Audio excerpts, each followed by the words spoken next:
Well, hey everybody, this is Jackson at Celebration Bar Review, and welcome to episode 12 of Hanging Out with Successful Bar Exam Students. And we have a successful bar exam taker with us today. She's like a two-time successful taker. These sessions are really fun for me because I get to go back and revisit some of my favorite students over the past 20 plus years. And Natalya is one of those. She's just got a delightful approach and sense of humor, and she's super young lady who first came to me to take the Florida bar, and then a couple years later took the Texas bar, and she'll hear now she's moving on again, but somehow amazingly has picked a jurisdiction where she doesn't have to take the bar exam for her third state. So I'm really excited to have Natalya Levchenko here with us today. How are you doing today? I'm well, thank you for asking. How are you? Great. We're excited to have you here and with us. And, I guess a good way to start would be just for you to kind of share with the audience a little bit about your background and where you went to school and what led up to you taking the bar the first time. I'm Ukrainian. I grew up in Ukraine. I moved here when I was 13. I went to high school here, and then I eventually ended up going to Stetson College of Law for my law degree. When I graduated, my at that time fiance was in the military, and we weren't sure where he's going to end up. So I actually took the Massachusetts bar with a different bar company, and that didn't work out so well. Yeah. And so then you're thinking, okay, I'm in Florida. I probably should take the Florida bar. I went to Florida Law School. So you kind of steeled yourself for that approach. And what were you looking for, thinking about at that point in terms of how to study for the bar? I was looking for something different, something where I would have more personal time, I guess, with anyone who would listen, someone who would actually read my essays and be able to comment and give different approaches, and something more personal where I can actually talk to somebody and someone who would be like, okay, well, this is wrong. How about trying this way? Someone who would be more approachable and who I can ask questions as opposed to just a book and, a guy on the internet who I don't know. I can't ask questions really. So looking something more personal. Okay. And hopefully you found that. Absolutely. Okay, good. It's always those scary moments. We'll edit that later if you said something different. So you got ready to take the Florida bar. And what was the biggest challenge for you going in to sit for that exam after having taken Massachusetts? Okay. All right. Good. I was trying to stall here. All right. So what I was asking was, what was the biggest challenge for you then, having taken Massachusetts and now having to look at Florida? What did you have to do mentally to kind of change your mindset around that? I think that was actually the most difficult part. Is I needed to calm down, basically. There was so much almost fear going into it. It's like, oh, I already failed one. What am I going to do now? How am I going to, how am I going to do this? And the first experience was really not good. So I think the biggest thing was self-confidence. I didn't really have any of that going into my, after that, it just kind of, it puts a damper on things. If you're thinking, oh, I've studied for 3 years, why can't I do this, But what I realized is that, well, they don't really teach you how to pass the bar at law schools. They teach you the law, which is going to be very helpful later on. But a bar exam is such a specific creature. You really need to study for it. And just because you failed a bar, it doesn't mean you're a bad person or you can't be a lawyer or any of this stuff. So that was the difficult part. Yeah, definitely. And so how did you overcome that? I mean, that's a big challenge for people. I mean, they start getting themselves into that mindset of, wow, I've spent 3 years, I've learned all this law, but, I'm not breaking through. So what did you do specifically? I took a break. Before taking the Florida bar, I tried to focus on myself for a little bit. Actually, you helped out a lot with that, because I when I was looking at different things and how to study for a bar in different programs, I ran across a lot of your yeah, YouTube videos and how to, oh, with this bar, trying different things and working on the exercising and things like that. And there were a couple books that you recommended that I actually bought before meeting you or anything like that. And they helped out a lot. There was one book, I can't really remember the name, but it really focused on exercising and eating well and how that influenced everything. And I have a psychology background, so that really resonated with me. Okay. And what made me really think of going for Celebration Bar Review as my review, it was the YouTube videos that I saw, and then I read the books, and it helped me a lot. Who knew? I think these days we're up to something like 350,000 views of those videos, and it's like, really? I mean, I got to admit, Miley Cyrus gets that much in 15 minutes, but whatever. She dresses a little more provocatively than I do. Yeah. So you take the Florida bar, and you go in to take the bar. What was the process of actually taking the exam like for you? I mean, you're sitting in that big convention hall in Tampa, just you and 3,000 of your closest friends, right? Yeah. What was it? Do you remember much about it? I actually do. With working with you and everything, I just remember you saying, well, you need to go in and be like, I'm not really a strong personality. I'm pretty quiet. I'm reserved. So what you kept telling me is you really need to go in and, just be more aggressive, and you can do it and stuff like that. And that's how I approached this. But I remember a funny moment where I was sitting outside and everybody was about to go in, and I just kind of held a moment of like clarity and peace beforehand, remembering those words. And I was sitting like on a concrete block, but there was a palm tree right above me. So I was looking at the palm tree. I was like, I'm just in my happy place. I'm in my zone place that you talked about in all those videos, where I just tune everything out, and I was there for just a moment, and it just helped me cruise through everything pretty easily. Good. Yeah, that's kind of a nice feeling, isn't it? When you just sort of know that you've got it, and you don't have to worry about all the craziness going on around you. Yeah. So you take the Florida bar, and we get 6 weeks or so later, and it's results day. What's that like? It was mortifying. Yeah. It was really scary, but it was kind of okay at the same time, because you already think, well, I already failed one. I've lived through my, worst professional nightmare, however you want to call it, up to that point, obviously. What else, what's the worst thing can happen? Well, you already been through there, so it sucked, but it wasn't as bad as you thought it was going to be. So if I don't do this one, well, I'll just try again. It's not going to be that big a deal. So it was still frightening, but in the back of my mind, I'm like, it's okay. Whatever happens, it's going to be okay. Yeah. And then you go online and you see that you've passed. Yeah. What's that feel like? It was amazing. It did, really just come back a bit like, okay, so you can do this. No one's telling you that you can't anymore. You can do this. You can practice law, and you can excel at it. Yeah. You're going to be fine. Yeah. It was a great feeling. Yeah. And I remember from looking at your material as you were practicing and preparing, saying you're going to pass. Yes. Yeah. And, that's always, pat myself on the back, that's always those moments when it's like, yeah, I knew she could. I mean, it was absolutely. So that was a pretty exciting moment for me as a teacher as well. Well, let's fast forward a couple of years, and I get a phone call. I think it was a phone call. Yeah. And there's this voice on the line going, I can't believe that I'm calling you again. So what happened? What happened? Do you remember the Florida bar? Now what? I do. I remember the Florida bar, and my still at that time fiance, we didn't want to get married until he came back from deployment, said, okay, well, I'm going to be in this place for a couple years. So we thought, right? Yeah. Why don't you think about taking the Texas bar? And I'm like, okay, why not?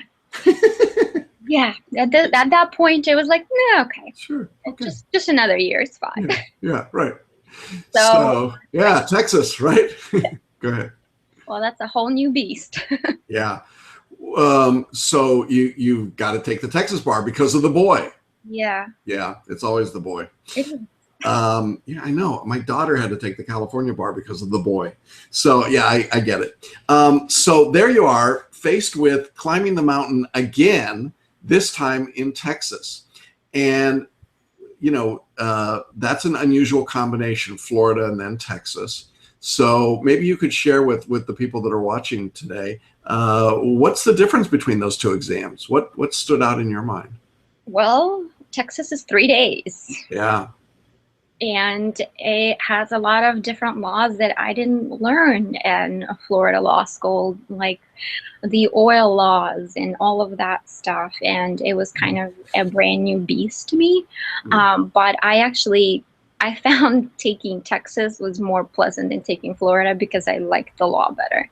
Yeah. I already knew that, okay, well, I can pass the multistate, that's fine. But the actual laws, they just seemed perhaps more interesting to me. Mm-hmm. So it kind of felt easier this time around. Yeah. And how long did you spend studying for the Texas bar exam? Not that long. I think I was on the short program for your. Yeah, I think it was less than 3 months, wasn't it? Yeah, I think it was shortened. I didn't want to say too much. And were you in Texas when you were studying, or were you still in Florida? I was still in Florida. Yeah. And how did you set up your study structure, your day? What did a study day look like for you? Well, by this time I was a pro. Yeah, you were. It was pretty. It was better because I didn't have to. I didn't have a job at that time, so I didn't have to worry about anything like that. So I just focused on my, mental, physical being, and just focusing on the studying. So I would get up, I would exercise, I would have breakfast, and then I would do something more interesting to me for like an hour, whether it was watching TV or reading a book or cooking. I enjoy cooking. And then I would go back and study for a couple hours, and then I would redo it again. And then before going to bed, I would try to do some yoga to unwind and relax, and then just kind of start all over again next day. Yeah. One of the things that struck me when I talked to you as you were studying for Texas was how calm you were all the way through the process. I mean, you didn't really get you didn't have those moments of great anxiety, or big highs, big lows. You stayed very calm. Were you aware of that as you were going through? Yeah, I think I was at that point. It was, we were in a position where I didn't have to pass the bar right away, so there wasn't like that pressure. I knew that that's something I wanted to do because eventually that's where we actually want to live, and Texas has a lot of reciprocity with a lot of states, so I knew that's something I wanted to do, but I wasn't forced to it because I needed to get a job, because I needed to do this, this, and this. It was more something that it was a good investment of time and money in the long run, but I didn't have to do it right then. And with having all the tools and exercising, it felt a lot smoother this time around. Yeah. I remember, correct me if I'm wrong, but I'm remembering that your then fiance was deployed. Was it during this time you were studying? Yes, and that's why there wasn't pressure to go back to Texas right away, because he was deployed for ended up being almost 10 months. Yeah. And didn't you guys go and take a vacation right before deployment? Yeah, we did. Yeah. And what I remember about that was that you were, I don't know if concerned is the right word, but you asked me, how's that going to affect my studying?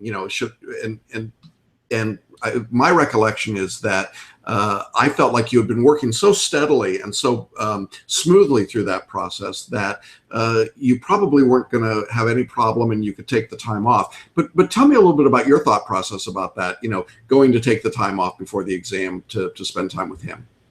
Well, it seemed very counterproductive. Obviously, I wanted to spend time with him, especially knowing that he's going to be in Afghanistan for such an extended time. But on the other hand, I wanted to pass the bar and not having to take it again. So it was kind of two forces fighting out each other, being like, well, you need to pass. I really don't want to do this again. But on the other hand, you need to take time and enjoy your life and, do the things that you need to do. So that at the end of the day, that's kind of what calmed me down, and being like, well, you're doing this so you can have a good life later on. Well, but you still need to enjoy your life now, because with him being deployed, there is always possibility that you may not get that. So you need to take time. Yeah, and you didn't bring your bar review books with you when you went to see you. No, I did not. Okay, I want to make that point. I want to make that point because it comes up a lot, not necessarily deployment, but people take vacations and they're like, well, I'm going to go study while I'm on vacation.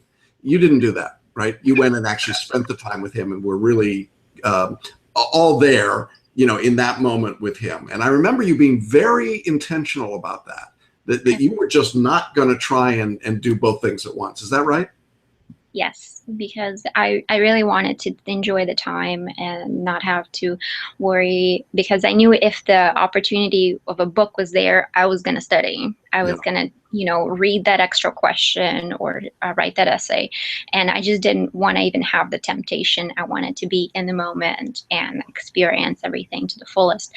And then I'll just deal with the bar and study a little more when I get back. So. Mm-hmm. Yeah, absolutely. And so you came back and sort of got into that last phase of your study and then went in and took the exam. And it's obviously a different kind of exam in Texas. The essays are different. They're, the 30-minute essays on a wider range of subjects, as you said. And there's the performance test. What did you think about the Texas essays compared to the Florida essays? Did you see a difference beyond just the subjects? Yes, I did. I actually found them to be a little more straightforward. Mm-hmm. I found that the Texas bar didn't try to hide the ball of being like, oh, well, we're going to try to think this way, and then the question is something totally different. Yeah. It was logical. Everything seemed pretty easy. They wanted to work with you for you to get the question. So I found it easier for me. Yeah, yeah. And what about the performance test? Did you like that part of the exam? That was something you hadn't seen in Florida. It was different. I'm not sure still how I feel about it.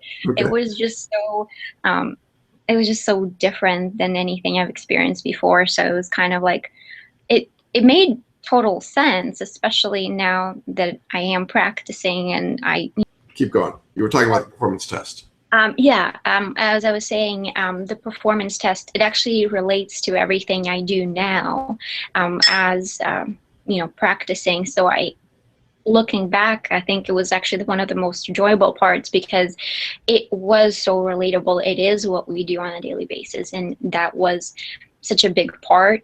I think that really gauged it was a good gauge for how we practice, and it was a good experience to have and to learn how to do. So. Yeah. And obviously your confidence had to be higher going into that exam than before, right? So I was like, okay, I know how to do this. Yeah, good. Yeah, absolutely. Well, what advice would you have for somebody who is about to as we're recording today, we're kind of turning the corner and starting to think about the February 2016 exam. So a little ways out still, but people have started to study.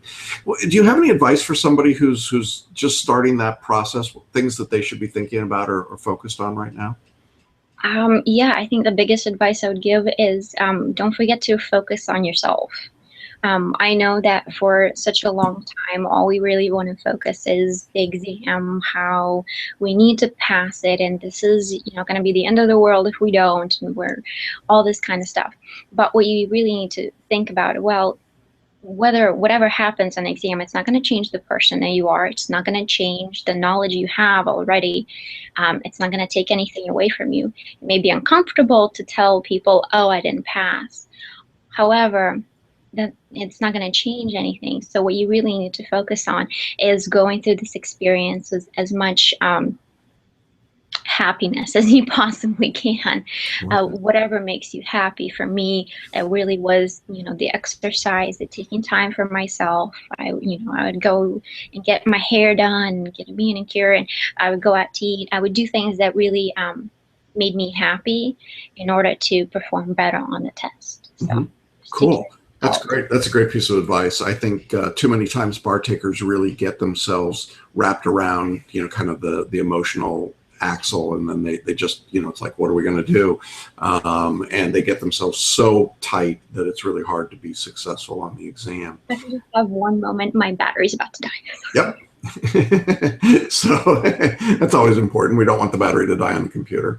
I think as Sorry. people, no worries. As people, are gearing up, it's obviously a moment of some stress. And for some of the people who are taking the exam, like you, Natalya, they had an experience that wasn't so positive, but then, they're trying to kind of mentally turn that corner. You said that you thought it was really helpful to have a course where you got personal attention. Can you tell me a little bit more about what that meant to you in practical terms? It was really nice just to sit down. I think for us, we had a conversation about every week or so. It was just really nice to be able to talk to somebody who's like, it's okay, I understand what you're going through. It's going to be fine in the first phases. And then when I got more comfortable with everything, and it was really nice to be like, okay, well, this sentence, how about we put it here? And this is what you're missing. And this is what would work better here. So it was just nice to have someone actually read all of my material and then be able to go through everything together, almost pretty much line by line in the beginning, because I needed it. Yeah. So it was a good experience in that I could ask questions. Okay, well, what doesn't work here? Well, how can I make this better for myself? So that worked better for you than just saying, here's a grade, or, whatever, some arbitrary sort of assessment. Okay. Absolutely. Cool. Well, so now so now you told me before we went on live that now you are married. Let's see the ring. Come on, put the ring up. Let's see it. Ah, yeah, nice. Okay, so the boy came through, and he got back from Afghanistan, right? Yes. Which is great. So thank you both for your service. But he's now being stationed in where? Oklahoma. Oklahoma, where the wind comes rushing in from the plane or something like that. Okay. But it's close to Texas, and it has reciprocity, right? So I don't have to take another bar, at least for now. I'm very happy about that. I can't believe it. I was so hoping another chance, but no. So on to Oklahoma and maybe back to Texas, I guess, at some point, you hope? Yes, that's the plan. When he was in Texas, we really enjoyed it, and that we can see ourselves settling down there. And that's one of the reasons why I wasn't, so against taking the Texas bar, because I think it really suits our lifestyle. Yeah. Cool. Well, it's great to just reconnect and see you and talk with you and to hear that things are going so well. I remain very, very proud of you and what you accomplished. I think that emotionally, to come from, not having a success and then kind of steeling yourself and putting yourself together and going in and just, you just killed it in Florida. And then to come back a couple of years later and to do it all over again in Texas, and knowing that you weren't like, oh boy, yippee, I get to do Texas again. Okay.